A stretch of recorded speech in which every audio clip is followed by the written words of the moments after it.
Security escorted me past the entire sales floor while my supervisor Sandra Walsh stood by the elevator, arms crossed, wearing the most satisfied smirk I had ever witnessed. 3 years of breaking company records, landing Fortune 500 clients, and working 60-hour weeks came down to this humiliating march toward the exit. Sandra leaned forward as I approached, her voice dripping with venom. "You won't see a penny," she whispered, referring to next week's massive quarterly bonus payout. The irony was suffocating. I was being terminated exactly 7 days before receiving the largest commission check of my career. Walking to my car that Friday afternoon, I couldn't stop replaying the moment Sandra delivered the news. 3 hours earlier, I had been reviewing client portfolios in my corner office at Nexus Financial Corporation, completely unaware that my employment was about to end without warning. The timing felt deliberately cruel, considering I had just closed the Patterson Industries deal worth $2 million to the company. My commission alone should have been $35,000. I started at Nexus as a junior sales associate straight out of college, earning $28,000 annually plus small commissions. The company specialized in corporate financial consulting, and I quickly discovered a natural talent for building client relationships. Within 6 months, I was outselling representatives with 5 years of experience. By my second year, Regional Director Brad Thompson moved me into a senior account management role, and I began pursuing major corporate clients. The quarterly bonus structure was straightforward but substantial. Top performers received percentage-based payouts from their closed deals, calculated every 3 months. Spring quarter had been exceptional for me. Besides Patterson Industries, I had secured contracts with Meridian Manufacturing and Coastal Industries. My total commission should have exceeded $60,000, enough to finally pay off my student loans and put a down payment on a house. Sandra Walsh became my direct supervisor 8 months ago when Brad promoted her from another division. From day one, something felt wrong about her management style.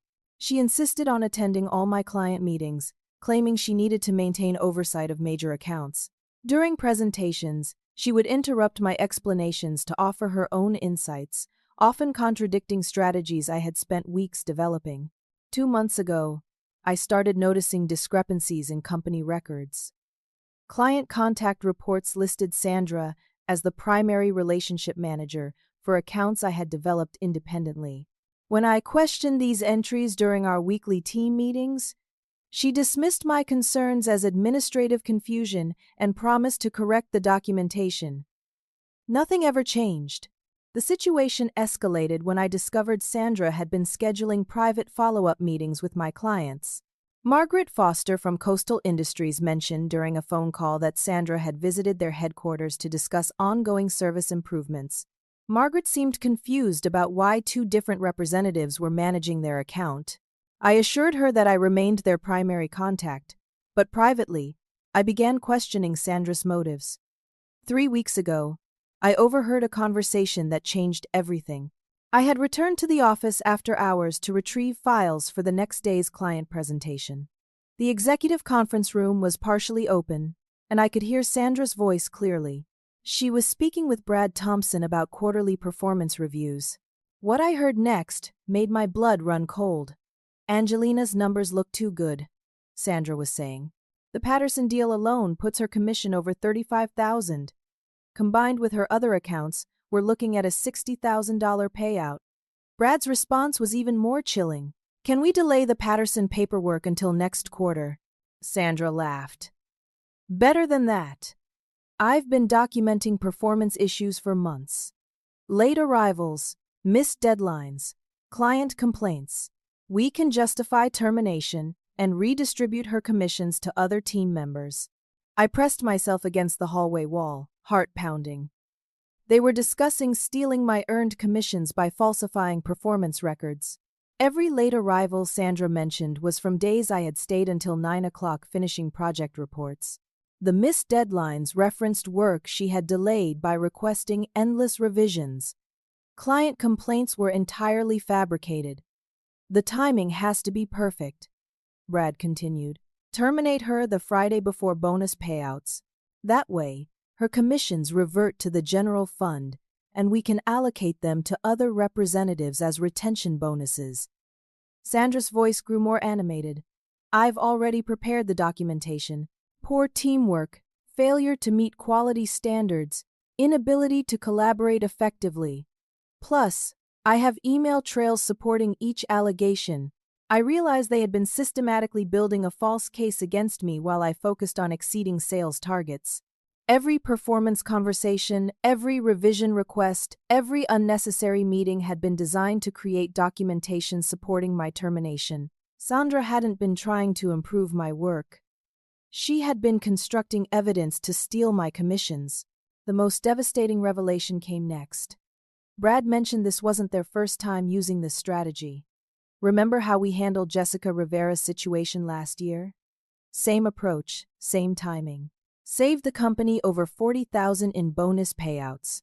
Jessica Rivera had been my mentor during my first year at Nexus. She was an exceptional sales representative who suddenly quit right before summer bonuses were distributed. At the time, Sandra explained that Jessica had received a better offer elsewhere and decided to leave immediately. Now I understood the truth. They had fired Jessica and stolen her earned commissions, just as they planned to do with me. Sitting in my car outside Nexus Financial, I felt a mixture of rage and determination building inside me. They thought they had executed their plan perfectly, but they had made one critical mistake. Throughout my time at the company, I had maintained detailed records of all my client interactions, sales activities, and performance metrics. More importantly, I had copies of every email exchange related to my accounts, including several messages that would prove Sandra's claims were completely false. Sandra Walsh thought she had won, but she had no idea what I was about to unleash. The weekend after my termination, I transformed my apartment into a war room. Every surface was covered with printed emails, client contracts, performance reviews, and sales reports. I had always been meticulous about documentation, partly from my business school training and partly from natural caution. Now, that habit was about to become my salvation. My employment contract contained specific language about earned commissions that I had never paid close attention to before. Section 12 stated clearly that any sales representative who completed client acquisitions during a quarter was entitled to full commission payments, regardless of employment status changes. The company had 30 days from the end of each quarter to distribute earned commissions, and termination could not invalidate commissions from deals closed during active employment. Monday morning, I called Jessica Rivera. We had stayed in touch occasionally after she left Nexus, and I knew she was working for a competitor firm downtown. When I explained what had happened to me, the silence on the other end of the line lasted nearly 30 seconds. Angelina, she finally said, her voice tight with anger. They did the exact same thing to me. Sandra wasn't even my supervisor then, but she was involved in the decision. They waited until 3 days before summer bonuses were finalized, then cited performance issues that were completely manufactured. Jessica agreed to meet me for coffee that afternoon. When she arrived at the downtown cafe, she looked around nervously before sitting down.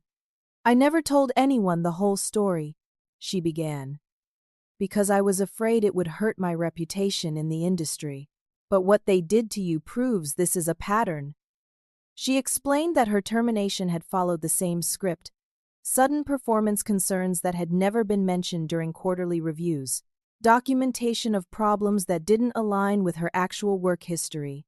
Most importantly, termination exactly 1 week before major bonus payments were scheduled.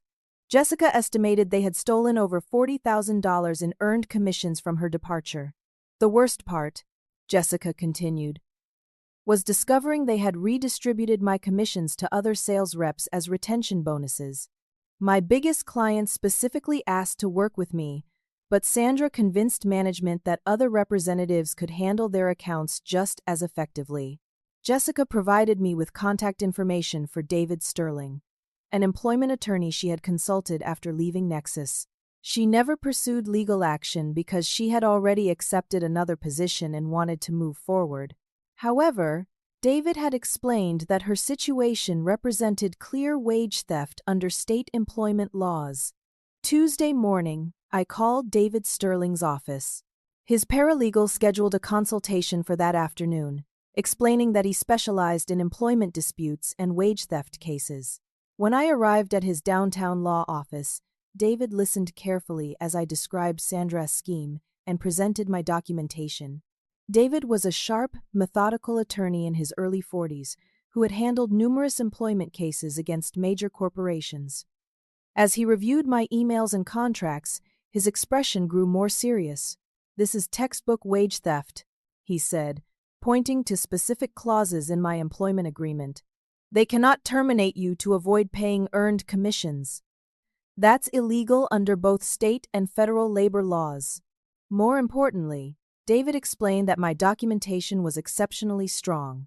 Most employees in similar situations lack comprehensive records to support their claims. My habit of copying myself on every client email and maintaining detailed activity logs created an evidence trail that would be nearly impossible to dispute in court. "There's something else you should know," David continued. "I've represented 3 other former Nexus employees in similar situations over the past 2 years. The pattern suggests systematic fraud, not isolated incidents. Your case might be the catalyst for a broader investigation." Wednesday evening, I made a discovery that changed everything. While organizing my computer files to back up important documents, I found an email thread I had completely forgotten about. 6 months earlier, I had been copied on a discussion between Sandra, Brad Thompson, and HR Director Patricia Monroe about optimizing headcount costs during peak bonus periods. The emails were incredibly damaging. Sandra had initiated the conversation by suggesting they identify high-earning representatives who might be restructured before major payout cycles. Brad responded enthusiastically, noting that eliminating top performers right before bonuses could save significant operating costs while maintaining overall sales targets. Patricia's response was the most shocking. She provided specific calculations showing how much money they could save by terminating their highest-earning sales representatives before each quarterly bonus period. She even suggested they could redistribute those commissions as retention incentives for remaining staff members. The email thread contained explicit admissions of their intent to steal earned commissions through strategic terminations. They had been planning this scheme for months, and I was just their latest victim. Most importantly, these emails proved their actions were premeditated fraud, not legitimate employment decisions based on performance concerns. David Sterling reviewed the email thread Thursday morning, and his reaction was immediate. "This is smoking gun evidence," he said. "They've documented their entire fraud scheme in writing. More importantly, these emails establish a pattern that validates what happened to Jessica and other former employees." Thursday afternoon, I researched Nexus Financial's employee handbook and discovered a policy I had never noticed before. Section 15.7 stated that any employee terminated within 30 days of a bonus period must receive full earned compensation regardless of termination circumstances. The policy had been implemented 2 years ago following a legal settlement with another former employee, but management had never communicated its existence to staff members. Sandra and Brad had violated their own company policy by firing me 1 week before bonus payments. This created automatic grounds for reinstatement and full commission payment. Even more significantly, their violation of company policy demonstrated willful disregard for established procedures, which could trigger punitive damages in addition to my stolen commissions. Friday morning, David and I developed our strategy. Rather than filing an immediate lawsuit, we would request a formal meeting with Nexus Financial's HR department to discuss my termination. This approach would give them an opportunity to resolve the situation internally while positioning us for maximum legal leverage if they refuse to cooperate. The meeting request would appear routine but would be carefully crafted to trigger specific legal obligations. Once they reviewed our documentation, they would face a choice between admitting wrongdoing and paying full restitution, or proceeding to federal court where their email evidence would become public record. We scheduled the meeting for the following Wednesday, exactly 1 day before bonus payments were scheduled to be finalized. The timing was deliberate. Any delay in bonus distribution would affect the entire company and create pressure for quick resolution. As I prepared for the confrontation ahead, I felt a strange mixture of anxiety and anticipation. Sandra Walsh thought she had destroyed my career and stolen my hard-earned commissions. She had no idea that her own emails were about to become the evidence that would bring down everything she had built. David Sterling and I spent the weekend creating a comprehensive legal package that would leave no room for Nexus Financial to wiggle out of their obligations. The documentation was meticulous. Client contracts proving my primary role in deal negotiations, time-stamped emails showing my actual work schedule, and performance metrics demonstrating consistent excellence throughout my employment.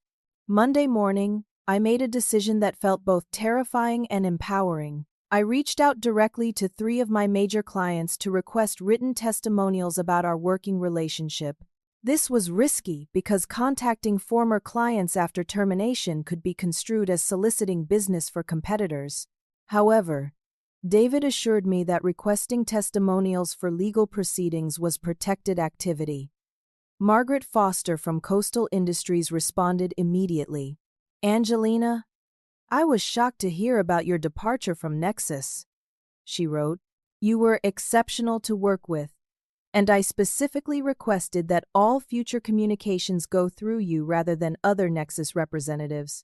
In fact, Sandra Walsh contacted me last month trying to schedule a meeting about our account, but I told her I preferred working exclusively with you." The testimonial from Coastal Industries was devastating to Sandra's credibility.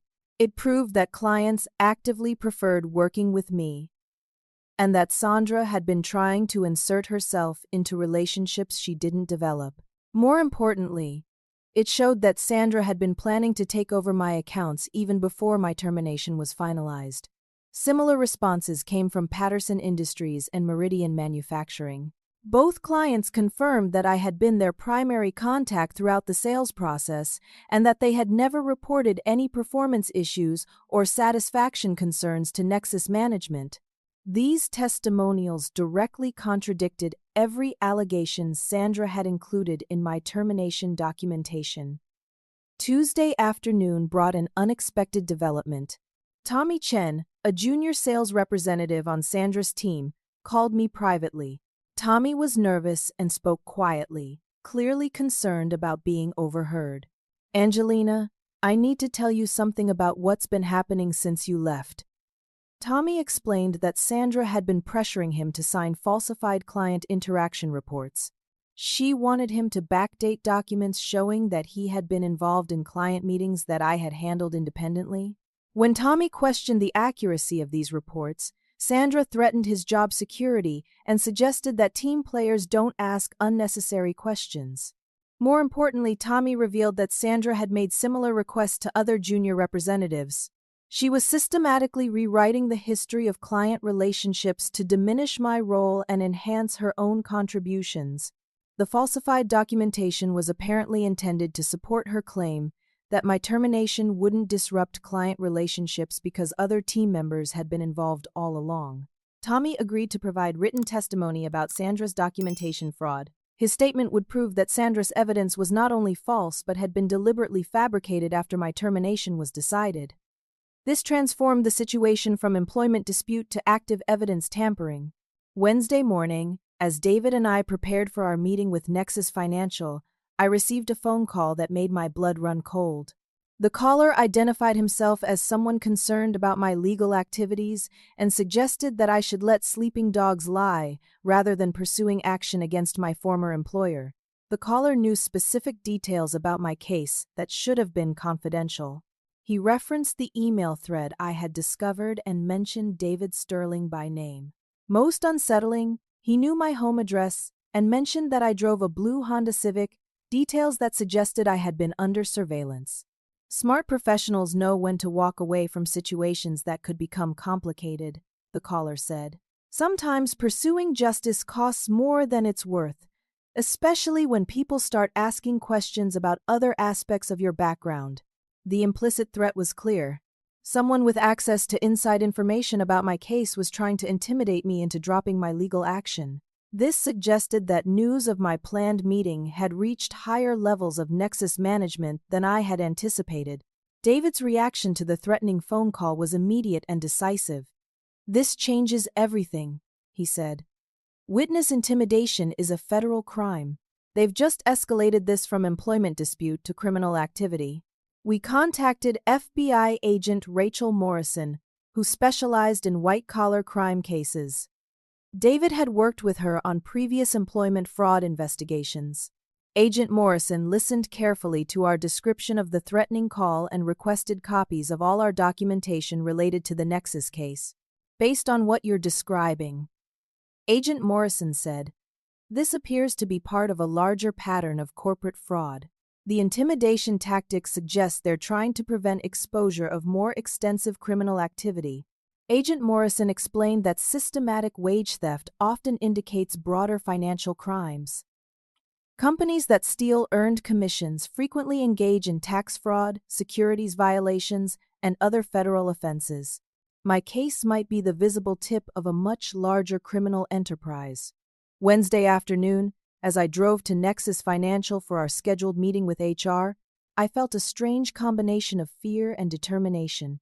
The threatening phone call had shaken me, but it had also confirmed that we were on the right track. People don't resort to intimidation unless they're desperate to hide serious wrongdoing. David met me in the parking lot outside Nexus Financial's downtown office building. As we walked toward the entrance, he briefed me on our strategy for the meeting. "We're going to present the facts calmly and professionally," he said. "Let them make the first move. If they try to dismiss our evidence or make threats, well, know they're committed to fighting this in federal court." The lobby of Nexus Financial looked exactly the same as it had the previous Friday when security escorted me out. The receptionist recognized me and seemed confused about why I was returning with an attorney. She called upstairs to confirm our appointment, speaking in hushed tones that suggested word of my legal action had already spread through the office. As we rode the elevator to the executive floor, I thought about Sandra Walsh preparing for our meeting just a few floors above. She probably assumed this would be a routine discussion about severance packages and unemployment benefits. She had no idea that we were about to present evidence of systematic fraud that could destroy her career and potentially lead to criminal charges. The elevator doors opened, and I stepped back into the building where my career had been sabotaged. This time, however, I wasn't leaving empty-handed. This time, I was the one holding all the cards. Patricia Monroe, Nexus Financial's HR director, greeted us in the executive conference room with the kind of professional smile that doesn't reach the eyes. She was a woman in her 50s, with steel gray hair and a reputation for handling difficult personnel situations efficiently. Beside her sat Sandra Walsh, who looked far more confident than she had any right to be. "Angelina, I understand you have some concerns about your recent employment termination," Patricia began, gesturing toward the polished conference table. "We're always willing to discuss personnel decisions to ensure everyone understands our reasoning." Sandra leaned back in her chair with barely concealed smugness. "I think there may have been some misunderstanding about performance expectations," she said. "Sometimes high performers struggle when management standards become more rigorous." David Sterling opened his briefcase methodically, removing neatly organized folders containing our documentation. "Miss Monroe, we're here because Nexus Financial has violated both employment law and its own corporate policies regarding earned commission payments." The change in Patricia's expression was immediate. This clearly wasn't the routine severance discussion she had expected. David placed the first folder in front of her, containing copies of my employment contract and the relevant sections highlighting commission payment obligations. Section 12 clearly states that earned commissions cannot be forfeited due to employment termination, David continued. Angelina closed over $2 million in new business during the spring quarter while employed by Nexus. Her earned commissions total $61,400, which must be paid regardless of her employment status. Sandra interrupted with a dismissive wave. Those deals involve significant team collaboration. Angelina's role was important, but she wasn't solely responsible for those client relationships. David opened the second folder, revealing client testimonials from Coastal Industries, Patterson Industries, and Meridian Manufacturing. These written statements from the clients themselves contradict that assertion. Each client specifically identifies Angelina as their primary contact and confirms they never worked with other Nexus representatives during the sales process. Patricia read the testimonials carefully, her professional composure beginning to crack.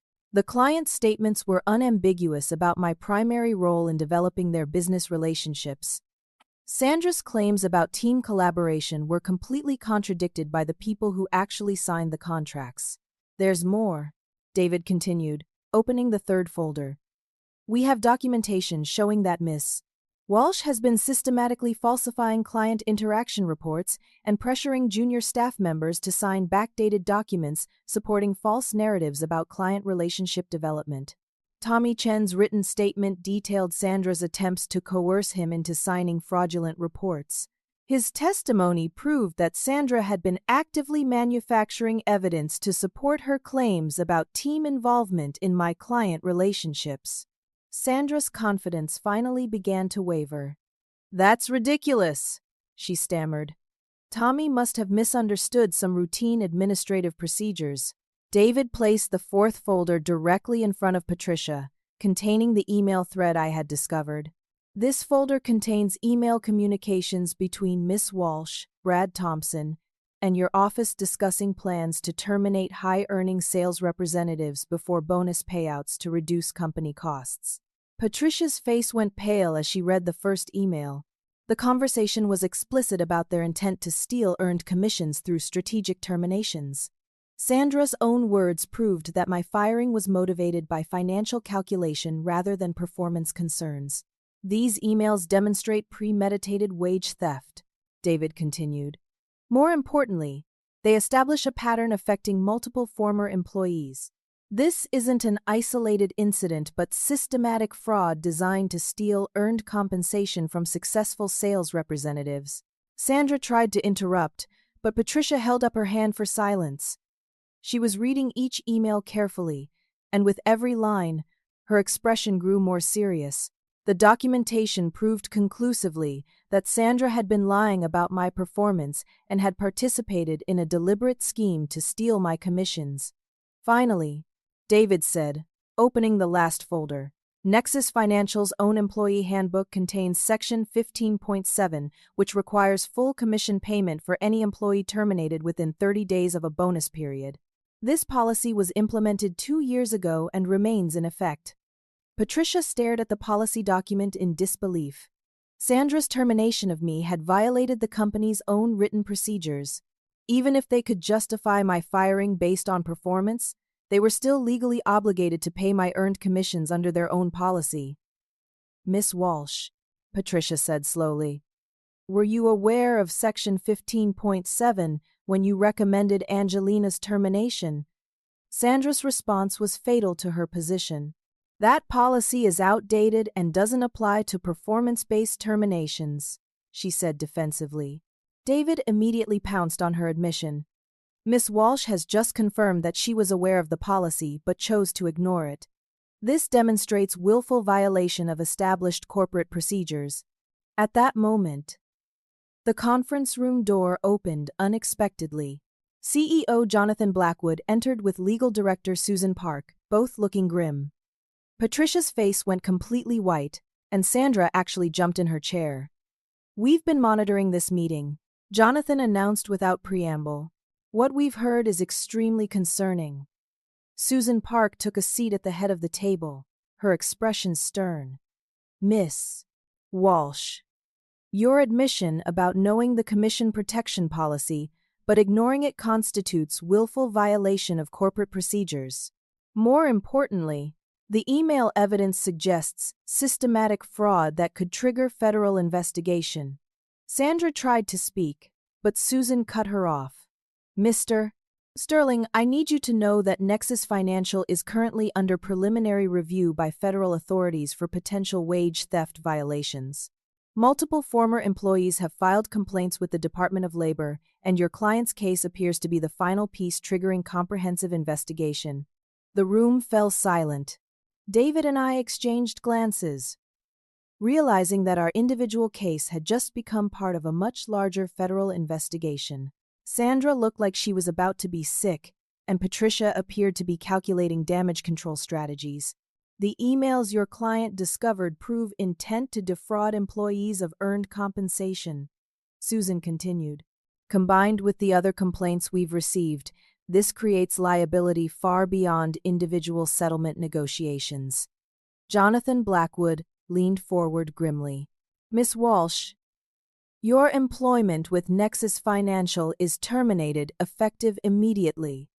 Security will escort you from the building, and you're prohibited from contacting current employees or clients. Sandra's shock was complete. In less than an hour, she had gone from confident accuser to terminated employee, facing potential criminal investigation. Her scheme to steal my commissions had backfired spectacularly, destroying her own career while validating everything I had accused her of. But as security arrived to escort Sandra from the building, I realized this confrontation was just the beginning. The federal investigation Susan mentioned meant that my case was about to become much bigger than recovering stolen commissions. Nexus Financial was facing scrutiny that could expose years of systematic fraud affecting dozens of former employees. Sandra Walsh thought she had destroyed my career, but instead, she had triggered an investigation that would destroy everything she had built. Susan Park closed the conference room door after Sandra's humiliating departure and returned to her seat with the focused intensity of someone accustomed to crisis management. Mr.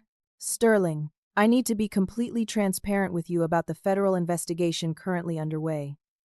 David nodded professionally, but I could see surprise in his eyes.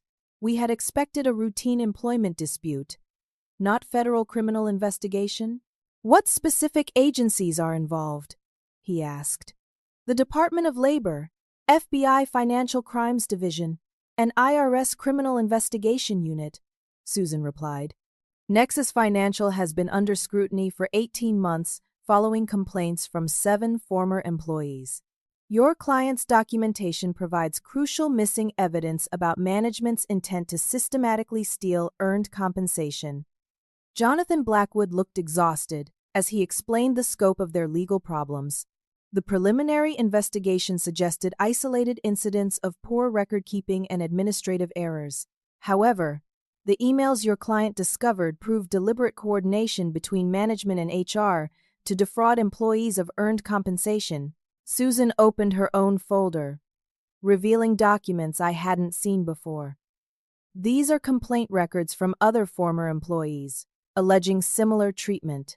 Jessica Rivera, Michael Patterson, Sarah Williams, and 4 others all reported being terminated immediately before major bonus payments under suspicious circumstances. The pattern was undeniable.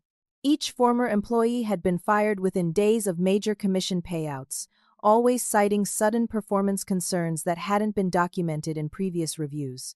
Sandra Walsh had been involved in 6 of the 7 cases, either as direct supervisor or in advisory capacity to other managers.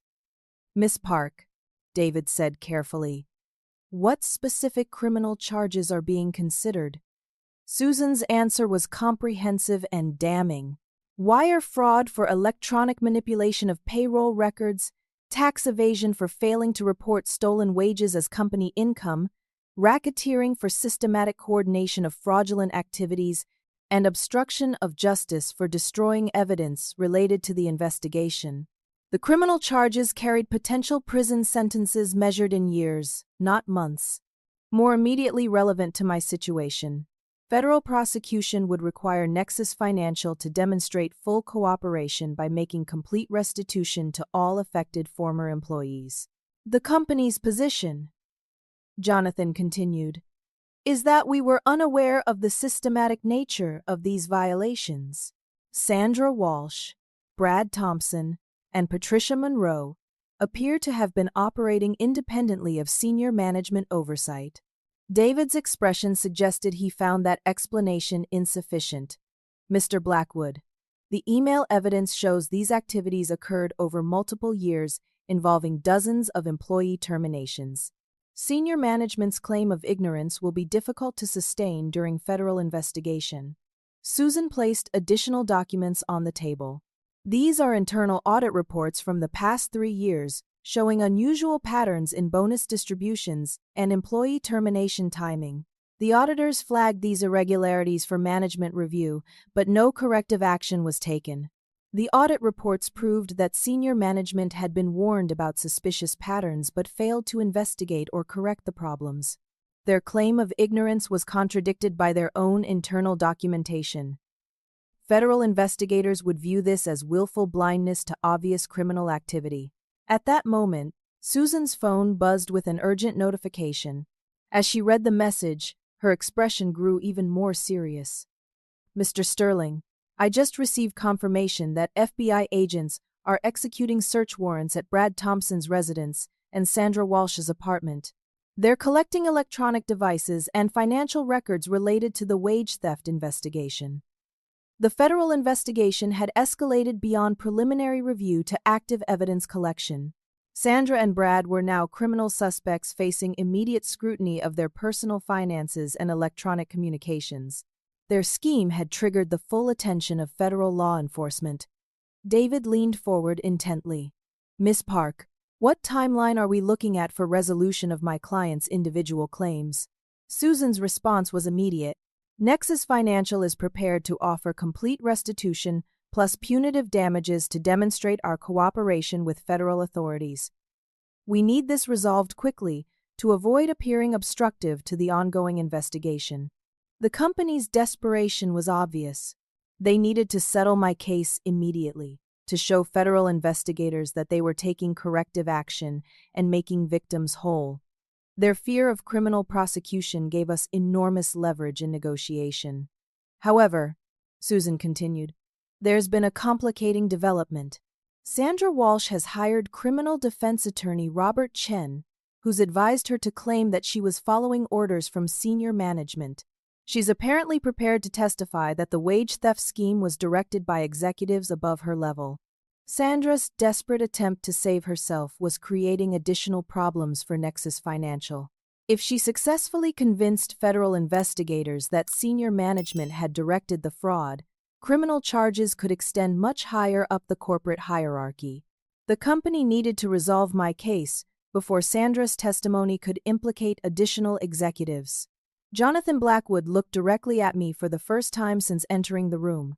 "Angelina, I want to personally apologize for the treatment you received. Sandra Walsh violated both company policy and federal law, and we should have caught these problems much earlier." His apology felt sincere, but I could see the calculation behind it. Apologizing to me in front of witnesses created evidence of the company's admission of wrongdoing. They were positioning themselves for federal investigators while simultaneously trying to limit their legal exposure. David opened his briefcase and removed a settlement proposal he had prepared before the meeting. "Mr. Blackwood, our client is entitled to her full earned commissions of $61,400 plus triple damages under state whistleblower protection laws. Additionally, she's suffered professional damage and emotional distress that warrant additional compensation." Susan reviewed the proposal quickly. "The commission payment is undisputed.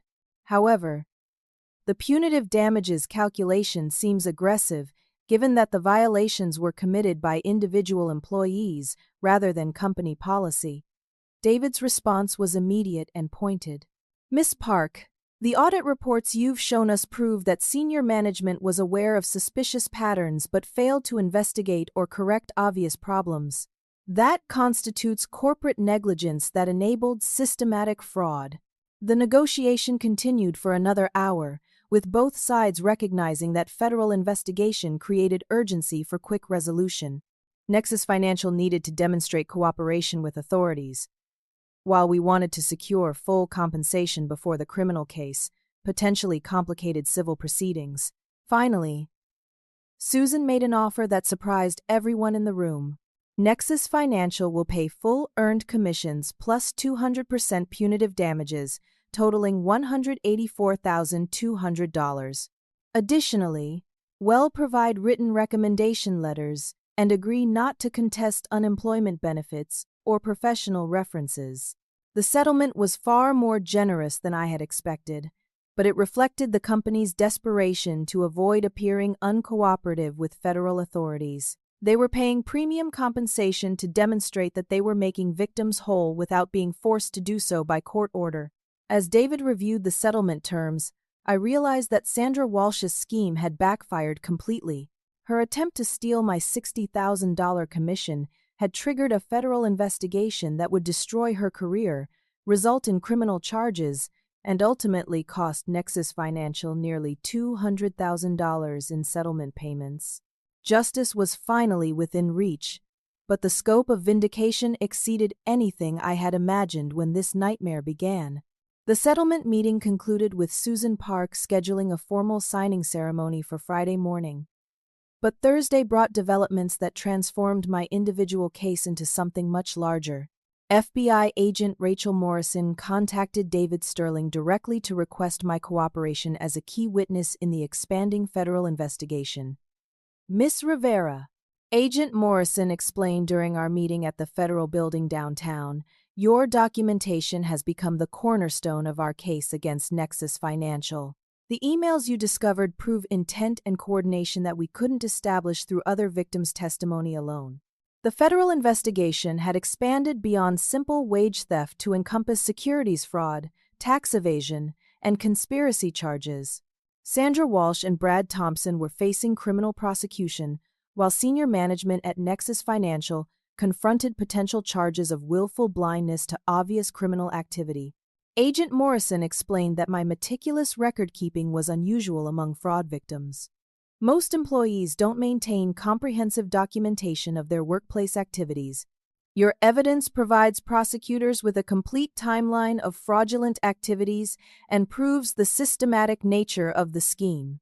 More significantly, the federal investigation had uncovered evidence of similar fraud at 3 other companies where Sandra Walsh had previously worked. She had been implementing the same commission theft scheme across multiple employers over a period of 5 years. The scope of her criminal activity was far more extensive than anyone had imagined.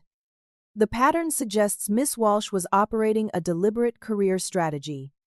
Agent Morrison continued.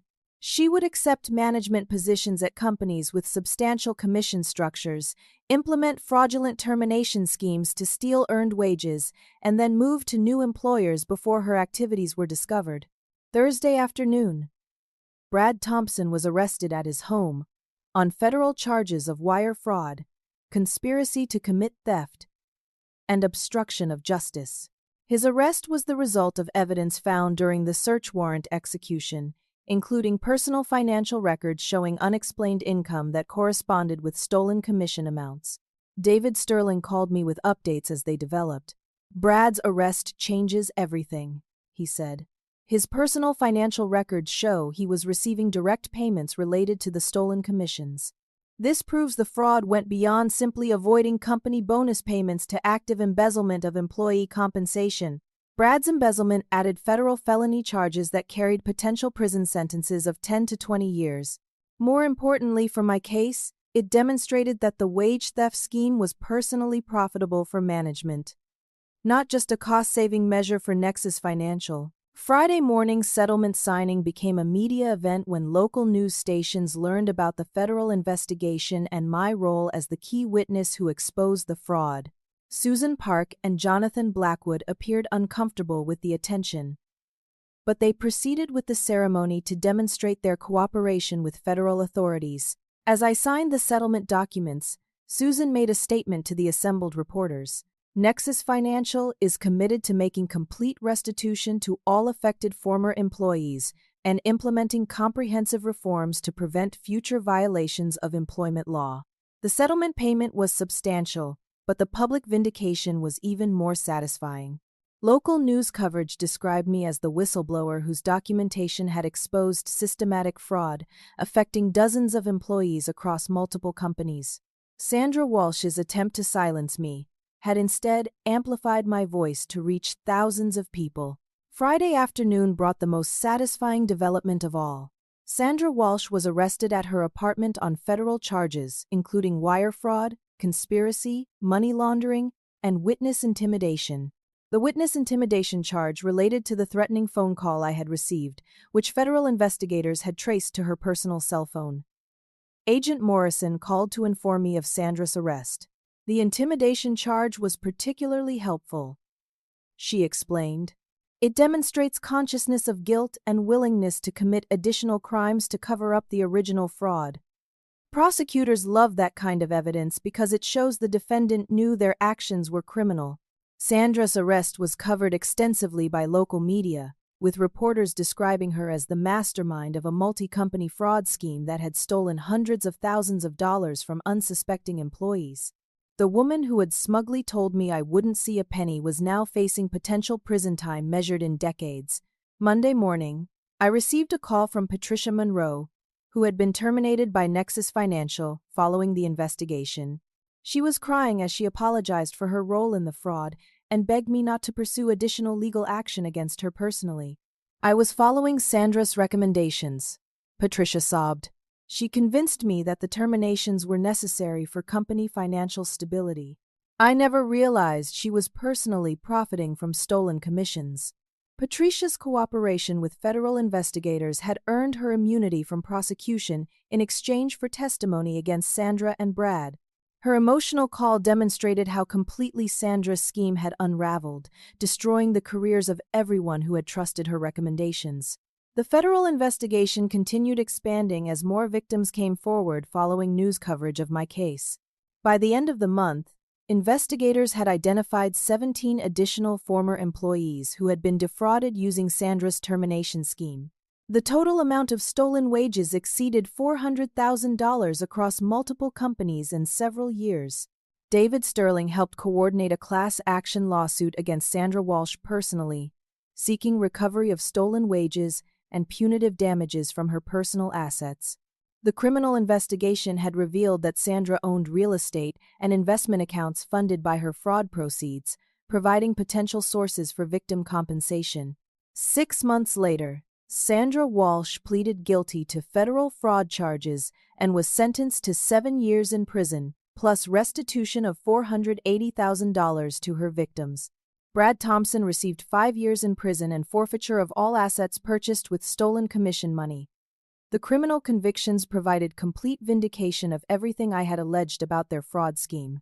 More importantly, the federal investigation led to industry-wide reforms requiring transparent commission reporting and independent oversight of employee termination decisions involving earned compensation.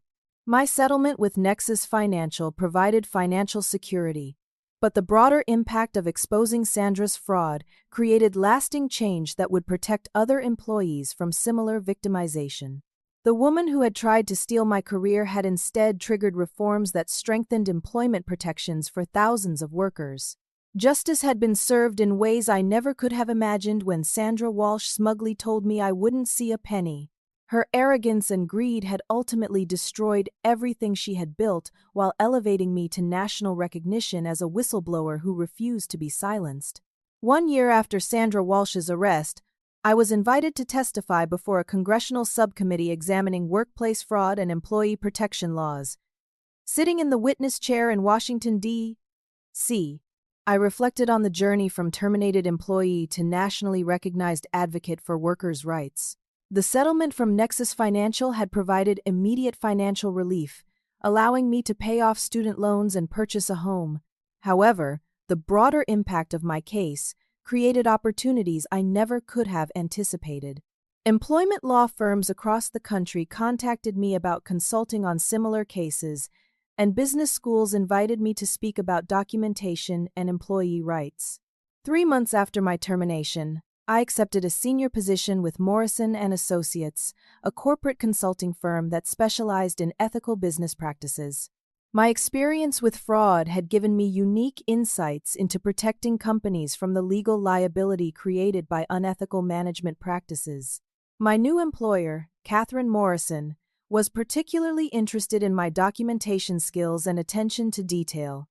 Companies need employees who can spot problems before they become federal investigations, she explained during my interview. Your experience proves the value of meticulous record-keeping and ethical oversight. The irony wasn't lost on me that Sandra's attempt to destroy my career had instead positioned me as an expert in the field she had tried to exclude me from. Major corporations now paid substantial consulting fees for my insights about preventing the exact kind of fraud Sandra had perpetrated.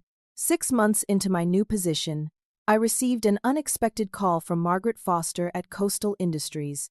She had followed news coverage of the federal investigation and wanted to discuss bringing her company's consulting business to Morrison & Associates, specifically to work with me. Angelina, watching how you handled that impossible situation convinced me that you're the kind of professional we want managing our consulting relationships, Margaret said. Your integrity under pressure demonstrated exactly the character traits we value in business partnerships.